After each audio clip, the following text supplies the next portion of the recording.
വിട്ടുമാറാത്ത തുമ്മൽ, മൂക്കൊലിപ്പ്, മൂക്കടപ്പ്, കണ്ണ് ചൊറിച്ചിൽ, തൊണ്ടയിൽ കിച്ച് കിച്ച് വരൽ, ഇടയ്ക്കിടയ്ക്ക് ചുമ വരൽ, സംസാരിക്കുന്നതിൻ്റെ ഇടയിൽ തൊണ്ട വറ്റിയിട്ട് ചുമക്കൽ, ശബ്ദം പോവൽ, സംസാരിക്കുന്നതിൻ്റെ ഇടയിൽ കിതപ്പ് വരൽ, കണ്ണ് ചൊറിച്ചിൽ, ഇങ്ങനെ അലർജി എന്ന് പേരുള്ള എല്ലാ ബുദ്ധിമുട്ടുകളും അനുഭവിക്കുന്ന ഒരാളാണെങ്കിൽ നിർബന്ധമായും ഈ വീഡിയോ കാണുക.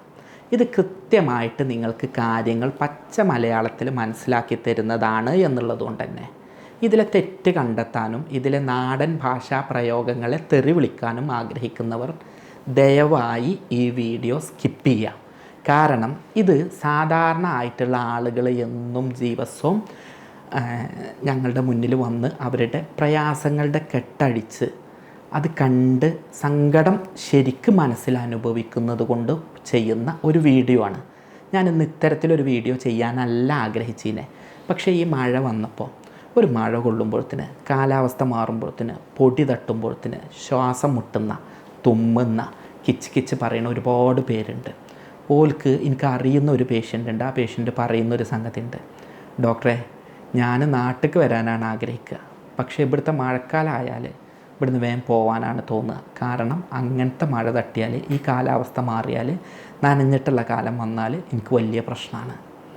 ഇങ്ങനെ ഒരുപാട് പേര് നമുക്കിടയിലുണ്ടാവും. അവർക്ക് വേണ്ടിയിട്ടാണ് ഇന്ന് വീഡിയോ ചെയ്യുന്നത്. ഞാൻ doctor Basil Yusuf, doctor Basil's homeo hospital, Pandikkad, Malappuram ജില്ല, നടക്കാവ്, കോഴിക്കോട്. അലർജിക് റൈനൈറ്റിസ് അല്ലെങ്കിൽ മൂക്കിലെ അലർജി എന്നുള്ള രോഗം കൊണ്ടാണ് ഞാൻ നേരത്തെ പറഞ്ഞ സിംറ്റംസ്, ലക്ഷണങ്ങളൊക്കെ വരുന്നത്. ഈ മൂക്കിലെ അലർജി വരാനുള്ള കാരണം ശരിക്കും ഒരു തുമ്മൽ, ചുമ, മൂക്കൊലിപ്പ്, ഇതൊക്കെ പടച്ചോൻ നമുക്ക് തന്നിട്ടുള്ള വലിയൊരു അനുഗ്രഹം. എന്താണെന്നറിയോ? ഇപ്പോൾ നമ്മളിവിടെ നമ്മളെ ശരീരത്തിന് ദോഷകരമായിട്ടുള്ള ഒരു കെമിക്കൽ ഉണ്ടെന്ന് കരുതുക. ഏത് പ്രശ്നമില്ലാത്തവനെ അത് തട്ടിയ എന്ന് പറഞ്ഞിട്ടാണ് തുമ്മും അല്ലെങ്കിൽ ചുമക്കും. അപ്പോൾ എന്താ, ഈ സാധനം ഉള്ളിലേക്ക് കുടുങ്ങണത് ഇവിടുന്ന് ചുമച്ച് കളയാം. ഇപ്പോൾ നമ്മളൊരു മുത്ത് ശ്വാസം വലിച്ചപ്പോൾ ഉള്ളിലേക്ക് പോയിരുത്, നമ്മൾ വേഗം എന്താ ഉണ്ടാവും, എന്ന് പറഞ്ഞിട്ടാണ് തുമ്മും. ആ തുമ്മലിൽ എന്തുണ്ടാവും? ഈ മുത്ത് പുറത്തേക്ക് വരും. ഇല്ലെങ്കിൽ എന്താ സംഭവിക്കുക? ആ മുത്ത് നിങ്ങളുടെ ശ്വാസകോശത്തിൻ്റെ ഉള്ളിൽ അടിഞ്ഞിട്ട് അത് ഇൻഫെക്ഷനായി പഴുത്ത് ശ്വാസകോശത്തിൽ നീർക്കെട്ടി ന്യൂമോണിയ പോലുള്ള രോഗങ്ങളുണ്ടായി മരണം വരെ സംഭവിക്കും. അപ്പോൾ അത് വരാതിരിക്കാൻ ദൈവം തന്നിട്ടുള്ളൊരു അനുഗ്രഹമാണ് തുമ്മൽ, ചുമ, അതുപോലത്തെ സാധനങ്ങളൊക്കെ. എന്നാൽ അലർജി എന്ന് പറഞ്ഞാൽ ഇതിൽ നിന്ന് വ്യത്യാസമുള്ളതാണ്. ഒരു പ്രശ്നമില്ലാതെ വെറുതെ നിൽക്കണോടത്ത് ഇങ്ങനെ തുമ്മുക, ഇതാണ് അലർജി. സാധാരണ ഒരു 100 ആൾ ഒരു ഓഡിറ്റോറിയത്തിൽ കൂടിയിട്ട് ഒരു AC ഇട്ടു എന്ന് കരുതുക, അല്ലെങ്കിൽ 1000 ആളുള്ളൊരു സ്ഥലത്ത് ഒരു AC ഇട്ടു എന്ന് കരുതുക. 1000 ആളിൽ 999 ആൾക്കും പ്രശ്നമില്ല. ഒരാൾക്ക് ആ AC തട്ടിയപ്പോഴത്തേന് തുമ്മാൻ തുടങ്ങിയാൽ നമുക്ക് പറയാം ഓന് തുമ്മലിൻ്റെ അലർജിയാണ് എന്നുള്ളത്. അതല്ലെങ്കിൽ ഒരു കാറിൽ പോവുകയാണ്, ആ കാറിൽ ഇതേവരെ കുറേ ആൾക്കാർ കയറിയിട്ടുണ്ട്, അതിൻ്റെ കാർ സ്പ്രേ ആർക്കും പ്രശ്നം ഉണ്ടായിട്ടില്ല. ഒരുത്തൻ അതിൽ കയറിയപ്പോഴത്തേന് മൂക്കൊലിക്കാൻ തുടങ്ങിയെന്നുണ്ടെങ്കിൽ പറയാം അവന് കാറിലെ ഈ സ്പ്രേ അലർജിയാണ് എന്നുള്ളത്. ഇത്തരത്തിൽ അലർജി കാരണം ബുദ്ധിമുട്ടുന്നവൻ്റെ ഏറ്റവും വലിയ പ്രശ്നം എന്താ അറിയോ? ഓനൊരു ജോലിക്ക് പോകാൻ പറ്റില്ല. ഇപ്പോൾ ഒരു എയർ ഹോസ്റ്റസ് ആണെന്ന് കരുതുക, പോട്ടെ ഒരു ഹോട്ടലിൽ നല്ല മാനേജറാണ് കരുതുക, അല്ലെങ്കിൽ ഒരു റെസ്റ്റോറൻറ്റിൽ ഭക്ഷണം കൊടുക്കുന്ന ആളായിരുന്നു, അവനെപ്പോഴും ഇങ്ങനെ കാട്ടായിരിക്കും. ഇതൊക്കെ പോട്ടെ, ഒരു അധ്യാപകനാണ് കരുതുക, ഒരു ബസ് കണ്ടക്ടറാണ് കരുതുക, പോട്ടെ ഒരു വിദ്യാർത്ഥിയാണ് കരുതുക, ഓനവൻ്റെ പണി ശരിക്കെടുക്കാൻ കഴിയില്ല. ഇതിൻ്റെ ഏറ്റവും വലിയ പ്രശ്നം ഇപ്പോൾ മൈഗ്രെയിൻ ആണെങ്കിൽ മാസത്തിൽ അല്ലെങ്കിൽ 6 മാസത്തിൽ ഒരു വട്ടം വന്നാൽ ആ ദിവസം ലീവ് എടുത്താൽ പ്രശ്നം തീർന്നു. അലർജിക്കാരനെ എടുക്കുക, അത് ലീവ് എടുക്കുക, എന്നത് തുമ്മൽ, എന്നത് മൂക്കൊലിപ്പ്, ഇങ്ങനെ ഉണ്ടാവുക. ഓനിത് എടുക്കുക, ലീവ് എടുക്കാനാ എന്ന് മാത്രമല്ല, ഒരു ദിവസം ഒന്ന് കഴിഞ്ഞ് ഒന്ന് ഒതുങ്ങുമ്പോഴത്തിന് അപ്പോഴത്തിന് ആരെങ്കിലും ഒന്ന് സ്പ്രേ അടിച്ച് വരും, അപ്പോഴത്തിനൊരു മഴ കൊള്ളും, അല്ലെങ്കിൽ അപ്പോഴത്തിനൊരു പൂമ്പൊടി തട്ടും, അല്ലെങ്കിൽ ഒരു മാറാല തട്ടും. ഇങ്ങനെയുള്ള ആൾക്കാർ നിരാശരായിരിക്കുന്നുണ്ടെങ്കിൽ അവർക്കുള്ളതാണ് ഈ വീഡിയോ. അങ്ങനെ നിരാശപ്പെടുകയൊന്നും വേണ്ട. വലിയ മരുന്നും ഭയങ്കര ഉറക്ക ഗുളികകളും കുടിച്ചിട്ട് തീർക്കേണ്ട വിഷയമൊന്നുമല്ല. നമ്മുടെ ശരീരത്തിൻ്റെ പ്രതിരോധ ശക്തിയിൽ വരുന്ന വ്യത്യാസം കാരണം ഉണ്ടാകുന്ന രോഗമാണ് അലർജി, അല്ലെങ്കിൽ അലർജിക് റൈനൈറ്റിസ്, അല്ലെങ്കിൽ മൂക്കിലെ അലർജി എന്ന് പറയുന്നത്.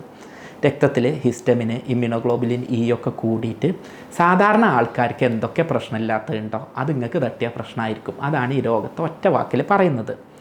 ഇത് വന്ന ആളുകൾക്ക് അത് മാറ്റാൻ കുറച്ച് പണി പറഞ്ഞുതരാം. ഒന്ന്, നിങ്ങളുടെ ജീവിത സാഹചര്യം കൊണ്ടാണ് ഇത് വരുന്നത്. നിങ്ങളൊന്ന് ആലോചിച്ച് നോക്കുക, നിങ്ങൾ വെയിൽ കൊള്ളാത്ത ആളാണോ എന്നുള്ളത്. അങ്ങനെയാണെങ്കിൽ വിറ്റാമിൻ Dൻ്റെ കുറവുണ്ടാവും. സ്വാഭാവികമായിട്ടും പ്രതിരോധ ശക്തി കുറഞ്ഞ് ശരീരത്തിൽ ഇത്തരത്തിലെ പ്രശ്നങ്ങളുണ്ടാവും. രണ്ടാമത് നിങ്ങൾ ആലോചിച്ച് നോക്കുക, പുകവലി പോലുള്ള വല്ല ദോഷമുണ്ടോ, അല്ലെങ്കിൽ എപ്പോഴും മലിനമായ എയറാണോ കിട്ടൽ, എപ്പോഴും അടച്ചിട്ട റൂമിൽ കിടന്നുറങ്ങി ഫ്രഷ് എയർ കിട്ടാത്ത ആളാണോ, അത് ശ്വാസകോശ സംബന്ധമായ പ്രശ്നങ്ങൾ കൊണ്ട് നിങ്ങൾ രോഗിയാവാൻ കാരണമുണ്ട്. മൂന്നാമത്തത്, നിങ്ങൾക്ക് ശരിക്കും ഉറക്കം കിട്ടുന്നില്ല എന്നുള്ളത് നോക്കുക. ഈ ഉറക്കവും സ്ലീപ്പിംഗ് പാറ്റേണും അലർജിയുമായിട്ട് നല്ല ബന്ധമുണ്ട്. മിക്കവാറും ആൾക്കാർ ഈ വീഡിയോ കാണുന്നത് തന്നെ രാത്രി ഉറക്കത്തുനിന്ന് ഉറക്കമൊഴിച്ച് നീക്കുന്നവരായിരിക്കും, രാവിലെ നീച്ചാൽ തുമ്മുള്ള ആളുകളായിരിക്കും. അങ്ങനെയാണെങ്കിൽ മനസ്സിലാക്കുക നിങ്ങളുടെ ഈ പാറ്റേൺ ഇതിനൊരു കാരണമാവുന്നുണ്ട് എന്നുള്ളത്. നാലാമത്തത്, നിങ്ങളുടെ ഭക്ഷണത്തിൽ അമിതമായിട്ട് കാർബോഹൈഡ്രേറ്റ്, പഞ്ചസാരയൊക്കെ ഉണ്ടെങ്കിൽ അത് ഇത്തരത്തിൽ രോഗമാവാൻ കാരണമാവുന്നുണ്ട്. അഞ്ചാമത്തത്, ഫാസ്റ്റ് ഫുഡ്, ഉപ്പ്, അതുപോലെ തന്നെ കെമിക്കൽ അടങ്ങിയിട്ടുള്ള ഭക്ഷണങ്ങൾ, അമിതമായിട്ട് കൊഴുപ്പ് അടങ്ങിയിട്ടുള്ള ഭക്ഷണങ്ങൾ, കളർ അടങ്ങിയിട്ടുള്ള ഭക്ഷണങ്ങൾ, ഫ്രോസൺ ഫുഡ്, പഞ്ചസാര, അതുപോലെ തന്നെ തണുപ്പിച്ചിട്ടുള്ള ഐസ്ക്രീം പോലുള്ള സംഗതികളൊക്കെ ഇത്തരം രോഗങ്ങളിലേക്ക് നയിക്കുന്നുണ്ട്. പരമാവധി അവ ഒഴിവാക്കുക. നിങ്ങൾ ചെയ്യേണ്ടത് നല്ലോണം ഫ്രഷ് എയർ കിട്ടാനുള്ള പണിയെടുക്കുക. എത്രത്തോളം നിങ്ങൾക്ക് ഓപ്പൺ എയറിൽ നല്ല ഫ്രഷ് എയർ കിട്ടുമെന്ന് വെച്ചാൽ അത് കൊള്ളാനുള്ള പണിയെടുക്കുക. രണ്ടാമത്തത്, പരമാവധി കെമിക്കൽ എയർ ഒഴിവാക്കുക. കെമിക്കൽ തട്ടുന്നത്, അതുപോലെ തന്നെ അടച്ചിട്ട റൂം. ഇപ്പോൾ ഈ എ സിൻ്റെ ഒക്കെ പ്രശ്നം എന്താ അറിയോ? എ സി ഓക്കെയാണ്, എ സി ആ റൂമിൽ എയർ കണ്ടീഷൻ ചെയ്യുന്നുണ്ട്, ക്ലിയർ ചെയ്യുന്നുണ്ട്. പക്ഷേ നമ്മളൊക്കെ കറണ്ട് ലാഭിക്കാൻ വേണ്ടി മഴക്കാലം വന്നാൽ എ സി ഓഫ് ചെയ്തിടും. ആ എ സിൻ്റെ തണുപ്പ് പോവാതിരിക്കാൻ വേണ്ടി റൂമിലൊരു കാറ്റും വെളിച്ചവും വെൻറ്റിലേറ്റർ പോലും ഉണ്ടാവില്ല, ജനലും വാതിലും പോട്ടെ, എന്നിട്ട് അതിലായിരിക്കുക, അതിലാണ് കിടന്നുറങ്ങുക. സ്വാഭാവികമായിട്ടും ഓക്സിജൻ കുറയുമ്പോൾ ഇത്തരം രോഗങ്ങൾ നിങ്ങൾക്കുണ്ടാകും. ഇനി വീട്ടിൽ പൊടി തട്ടുന്നവരും മാറാല തട്ടുന്നവരൊക്കെ ചെയ്യേണ്ട ഒരു സിമ്പിൾ പണി പറഞ്ഞുതരാം. നല്ല നീളൻ കോല് കൊണ്ട് മാറാല തട്ടുക. പൊടി തട്ടുന്നവർ മാസ്ക് ഇട്ടിട്ട് ചെയ്യുക. വെള്ളം ഒന്ന് കുടഞ്ഞ് കൊടുത്തിട്ട് അടിച്ചു വാരുക. അങ്ങനെ ആകുമ്പോൾ ആ പൊടി തട്ടാനുള്ള സാഹചര്യം കുറയും. അതുപോലെ തന്നെ വീട്ടിൽ അലമാരകൾ ഒക്കെ, അതിൻ്റെയൊക്കെ മേലെ ഒരുപാട് പൊടി ഉണ്ടാവും. നമ്മളൊക്കെ പഴയ പുസ്തകങ്ങളും പഴയ ഡ്രസ്സൊക്കെ നേരെ അലമാരൻ്റെ മേലേക്ക് വലിച്ചെറിയുക ചെയ്യുക. അവിടെയൊക്കെ ഒരുപാട് പൊടികളുണ്ടാവും. ഫാനുമേ എ സിൻ്റെ ഫിൽറ്ററൊന്നും ക്ലിയർ ചെയ്യാതെ കുറേ പൊടി ഉണ്ടാവും, അതൊക്കെ ക്ലിയർ ചെയ്ത് വെക്കുക. കട്ടിലിൻ്റെ അടി അതൊരു പൊടിൻ്റെ കൂമ്പാരമായിരിക്കും. അപ്പോൾ ഒന്നെങ്കിൽ അടിയിലേക്ക് പൊടിയാവാത്ത തരത്തിലുള്ള കട്ടിൽ, അതല്ലെങ്കിൽ അടിച്ചു വാരി അവിടെ പൊടിയാവാത്ത തരത്തിലുള്ള സംഗതികൾ ചെയ്യാം. റൂമിൽ ജനലും വാതിലും തുറന്നിടുക. ബെഡ്ഷീറ്റും തലേണൻ്റെ ഒറയും കാർട്ടണൊക്കെ നന്നായിട്ട് തുറന്നിടുക. ഇങ്ങനെയൊക്കെ ചെയ്ത് കഴിഞ്ഞാൽ കുറച്ച് ഭക്ഷണ നിയന്ത്രണം നടത്തിയ അലർജി മാറും. ആരാ പറഞ്ഞാൽ അലർജി മാറൂല എന്നുള്ളത്? പലപ്പോഴും ഇത്തരം ജീവിതശൈലി കൊണ്ട് ഉണ്ടായിട്ടുള്ള സാധനം ആയതുകൊണ്ട് അലർജി ഈസി ആയിട്ട് നമുക്ക് മാറ്റിയെടുക്കാം. നിങ്ങൾ ഭക്ഷണത്തിലും കുറച്ച് കാര്യങ്ങൾ ശ്രദ്ധിക്കുക. ഒന്ന്, ഭക്ഷണത്തിൽ നന്നായിട്ട് വൈറ്റമിൻ സി അടങ്ങിയിട്ടുള്ള ഫ്രൂട്ട്സ് കഴിക്കുക. അങ്ങനെ ഫ്രൂട്ട്സ് കഴിക്കുമ്പോൾ നന്നായിട്ട് വൈറ്റമിൻ സി ഉള്ളതുകൊണ്ട് പ്രതിരോധ ശക്തി കൂടി അലർജിക് റിയാക്ഷൻസ് കുറയാൻ സഹായിക്കും. പേരക്ക വൈറ്റമിൻസ്, പുളിയുള്ള എല്ലാ ഫ്രൂട്ട്സും വൈറ്റമിൻ സി ഉള്ള ഫ്രൂട്ട്സാണ്. ഇനി പുളിയില്ലാത്ത പേരക്കയിലും ധാരാളം വൈറ്റമിൻ സി ഉണ്ട്. രണ്ടാമത് ചെയ്യേണ്ടത്, ആപ്പിൾ നല്ല ആൻറ്റി ഓക്സിഡൻ്റ് ഉള്ളതുകൊണ്ട് രോഗപ്രതിരോധ ശക്തി കൂട്ടാൻ സഹായിക്കുന്നുണ്ട്. മഞ്ഞൾ നല്ലതാണ്. അത് നിങ്ങൾക്ക് ഏതാണ്ട് 1/2 സ്പൂണ് വരെ നേരിട്ടോ അല്ലെങ്കിൽ വെള്ളത്തിൽ ചേർത്തോ ഭക്ഷണത്തിൽ ചേർത്തോ കഴിക്കുക. കുട്ടികളാണെങ്കിൽ 1/4 സ്പൂൺ വരെ കഴിക്കാം. ഇഞ്ചി നല്ലതാണ്. അതുപോലെ തന്നെ ഇഞ്ചി നീരായിട്ട് ഉപയോഗിക്കാം. തേനും ഇഞ്ചിയും മിക്സായിട്ട്, നാച്ചുറൽ തേനും ഇഞ്ചിയും മിക്സായിട്ട് ഉപയോഗിക്കാം. തുളസിയുടെ നീരും വളരെയേറെ നല്ലതാണ്. അപ്പോൾ നിങ്ങൾ ഒന്നെങ്കിൽ ഇഞ്ചിയും തുളസിയും അതുപോലെ തന്നെ തേനും മിക്സ് ചെയ്ത് ഉപയോഗിച്ചോളൂ, അതല്ലെങ്കിൽ തേനും മഞ്ഞളും ആയിട്ട് ഉപയോഗിച്ചോളൂ. നിങ്ങളുടെ ശരീരത്തിലേക്ക് ഇത്തരം നാച്ചുറലായിട്ടുള്ള സംഗതികൾ എത്തിക്കുക എന്നുള്ളതാണ്. നമ്മളെ മത്തിമീനില്ലേ, വലിയ വിലയൊന്നുമില്ല, ചിലപ്പോൾ അത് കാണാൻ വലിയ മറ്റുള്ളതിൻ്റെ അത്ര മുന്തിയ പരിഗണനയൊന്നും ഉണ്ടാവില്ല, പക്ഷേ ആളൊരു സൂപ്പറാണ്. ഞാൻ പല വീഡിയോയിൽ പറഞ്ഞിട്ടുണ്ട്. ഒമേഗ 3 ഫാറ്റി ആസിഡ് നല്ലോണമുള്ള സാധനം. തട്ടിയ അലർജിക് റിയാക്ഷൻസ് ഒരുവിധം കുറഞ്ഞു പോകും. നമ്മുടെ നാട്ടിലുള്ള ചൂര, അയില ഇത്തരം സാധനങ്ങളൊക്കെ ഈ ഒമേഗ 3 ഫാറ്റി ആസിഡ് ഉള്ള മീനുകളാണ്. അത് ധാരാളമായിട്ട് ഉപയോഗിക്കുക. ഫ്ലാക്സ് സീഡ് വളരെ നല്ലതാണ്. ഫ്ലാക്സ് സീഡ്, പിന്നെ തൈരില്ലേ നമ്മുടെ നാട്ടിൽ, അത് നല്ലതാണ്. ബാക്ടീരിയകൾ വയറിലെ നല്ല ഗട്ട് ബാക്ടീരിയനെ ഉണ്ടാക്കാൻ സഹായിക്കും. നല്ലോണം വെള്ളം കുടിക്കുക. പലരും എന്താ ചെയ്യുക അറിയോ? പഴയ കമ്പിളി പുതപ്പും അടച്ചുള്ള റൂമും ഫാന് നല്ലോണം പൊടി തട്ടിയിട്ടൊക്കെ ആയിട്ട് ഇതിങ്ങനെ വരും. എന്നിട്ട് പറയും മരുന്ന് കുടിച്ചാൽ മാറൂല, അത് സ്ഥിരമായിട്ട് മരുന്ന് കുടിക്കണം, മരുന്ന് നിർത്തിയാൽ പിറ്റേന്ന് വരും. ഇതൊന്നും ശരിയല്ല.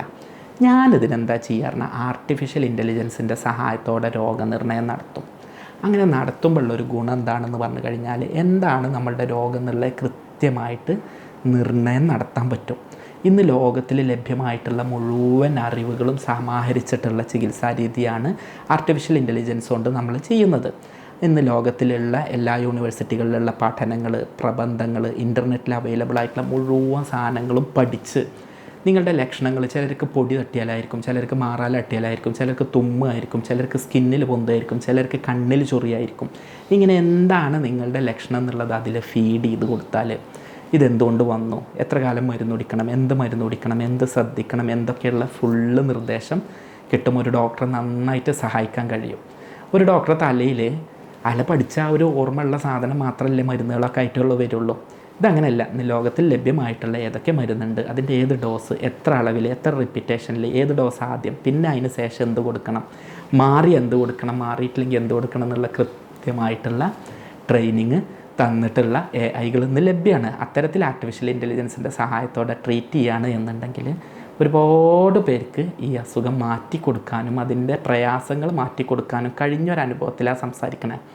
ഇത് നിരാശപ്പെടാനും, ഇത് കാരണം ഇഷ്ടപ്പെട്ട ഭക്ഷണം കഴിക്കാതിരിക്കാനും, ഇത് കാരണം ഇഷ്ടപ്പെട്ട സ്ഥലത്തേക്ക് പോവാതിരിക്കാനും, ഇത് കാരണം ഇഷ്ടപ്പെട്ട ജോലി മാറാനും ഒന്നും ആരും നിൽക്കണ്ട. അത് മാറ്റിയെടുത്ത് നല്ല ജീവിതം നയിക്കാവുന്ന സംഗതിയാണ്. ഏറ്റവും പ്രധാനമായിട്ട് ജീവിതശൈലി, രണ്ടാമത്തേതായിട്ട് ഭക്ഷണം, മൂന്നാമത്തേതായിട്ട് ചികിത്സ. ഒപ്പം ഒരു ചെറിയ വ്യായാമം പറഞ്ഞുതരാം. ഒന്ന് നല്ലോണം നിവർന്നിരിക്കുക, ശ്വാസം വലിച്ചെടുക്കുക, പിടിച്ചെടുക്കൂ, മെല്ലെ വിടുക, വലിച്ചെടുക്കുക, ഒന്ന് ഹോൾഡ് ചെയ്യുക, മെല്ലെ വിടുക. ഇത് രാവിലെ ഒരു 10 വട്ടം, വൈകുന്നേരം 10 വട്ടം, രാത്രി 10 വട്ടം ചെയ്യാം. രണ്ടാമത്തത് ശ്വാസം എടുക്കുക, ഒരു മൂക്ക് പൊത്തിയിട്ട് ഒന്ന് പിടിച്ചു വെക്കുക, വിടുക. ഇതേപോലെ 10 വട്ടം റിപ്പീറ്റ് ചെയ്യുക, രാവിലെയും വൈകുന്നേരവും രാത്രിയും. ഇനി അടുത്ത മൂക്കിലൂടെ പിടിച്ചു വെക്കുക, മെല്ലെ വിടുക, രണ്ട് വലിച്ചിടുക, വിടുക. ഇങ്ങനെ 10 പ്രാവശ്യം ചെയ്യുക. അപ്പോൾ ഓരോ എക്സസൈസും 10 പ്രാവശ്യം ചെയ്താൽ ഒരു സമയം തന്നെ എന്തായി, നമ്മൾക്ക് 30 പ്രാവശ്യമായി. ഇങ്ങനെ 3 നേരം ചെയ്താൽ 90 പ്രാവശ്യമായി. നമ്മുടെ ശരീരത്തിൻ്റെ ഓക്സിജൻ്റെ അളവ് കൂട്ടി, ഓക്സിജൻ ക്യാരി ചെയ്യാനുള്ള കപ്പാസിറ്റി കൂട്ടി, വൈറ്റൽ കപ്പാസിറ്റി കൂട്ടി, ശരീരം കൊണ്ട് തന്നെ ആരോഗ്യപരമായിട്ട് മാറ്റി, ഒപ്പം മരുന്നുകളൊക്കെ ചെയ്ത് ഇതിനെ സിമ്പിളായിട്ട് നേരിടാൻ പറ്റും. ഇതിങ്ങനെ കാലാകാലം പേടിച്ചെടുക്കേണ്ട രോഗമൊന്നുമല്ല. ഇതിങ്ങനെ കാലാകാലം ഭയപ്പെടേണ്ടവും മരുന്ന് കുടിക്കേണ്ടതുമായിട്ടുള്ള സംഗതികളൊന്നുമല്ല. ഇത്തരം പ്രയാസങ്ങൾ അനുഭവിക്കുകയാണ് എന്നുണ്ടെങ്കിൽ ഞാൻ ഈ പറഞ്ഞ കാര്യങ്ങളും ഈ മെത്തേഡും ഈ ചികിത്സാ രീതികളൊക്കെ ചെയ്ത് കഴിഞ്ഞാൽ ഈസി ആയിട്ട് മാനേജ് ചെയ്യാൻ കഴിയും. സ്നേഹത്തോടെ doctor Basil Yusuf, doctor Basil's homeo hospital, Pandikkad, Malappuram ജില്ല, നടക്കാവ്, കോഴിക്കോട്.